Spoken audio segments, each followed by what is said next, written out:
Les camions inspirent une certaine crainte aux autres usagers. Et précisément, la prochaine campagne de l'Agence wallonne pour la sécurité routière s'occupe de la sécurité des poids lourds et plus particulièrement de la problématique de l'angle mort. Mais au fond, qu'est-ce que c'est tout d'abord un angle mort ?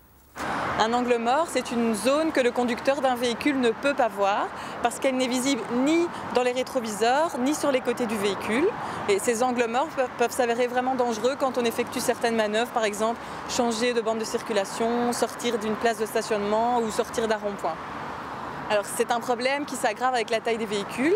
Les camions sont particulièrement concernés parce que quand on se trouve au volant d'un poids lourd, ces zones invisibles sont beaucoup plus importantes et les conducteurs qui n'ont jamais conduit un camion n'en sont pas forcément conscients.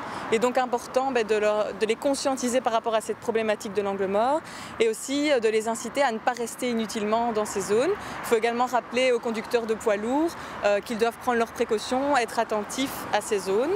Et donc c'est l'objectif de la nouvelle campagne de la WSR. Il y aura une affiche qui sera présente le long des routes pendant tout le mois d'août qui vise à rappeler les dangers liés à l'angle mort et à inciter tous les usagers à partager la route en toute sécurité. Les usagers vulnérables comme les cyclistes ou les motards sont plus concernés par ce problème parce que vu qu'ils ont une silhouette étroite, ils sont déjà moins visibles dans le trafic à la base. En plus, ils n'ont pas de carrosserie, donc en cas d'accident, les risques sont toujours beaucoup plus importants pour eux. Si on imagine un accident entre un cycliste et un poids lourd, on imagine bien que le cycliste aura beaucoup moins de chances de survivre. Et donc eux, ils doivent vraiment tout faire pour se rendre visibles et surtout ne jamais s'arrêter à côté d'un poids lourd à l'arrêt. Il vaut toujours mieux rester à l'arrière et se décaler sur la droite pour éviter justement d'être dans cette zone d'angle mort. Le nombre d'accidents dus à l'angle mort a diminué ces dernières années puisqu'il y a toutes sortes de nouvelles technologies qui permettent de limiter au maximum ces angles morts. Mais il faut continuer à conscientiser les usagers de la route à cette problématique, inciter les conducteurs de poids lourds à être vigilants, à bien régler leurs rétroviseurs, à toujours regarder dans ces rétroviseurs avant d'effectuer des manœuvres, et aussi les automobilistes parce qu'eux aussi ont des angles morts. Ils doivent toujours veiller à jeter un petit coup d'œil derrière par-dessus l'épaule avant d'effectuer une manœuvre pour être certain qu'un usager ne se cache pas dans l'angle mort.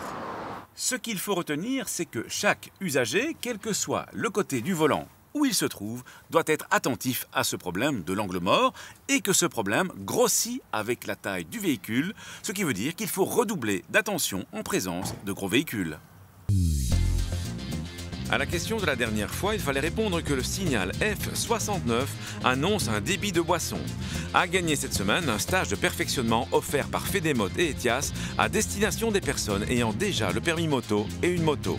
La question: au regard du code de la route, une trottinette est un engin de déplacement, un cycle ou non catégorisé par le code.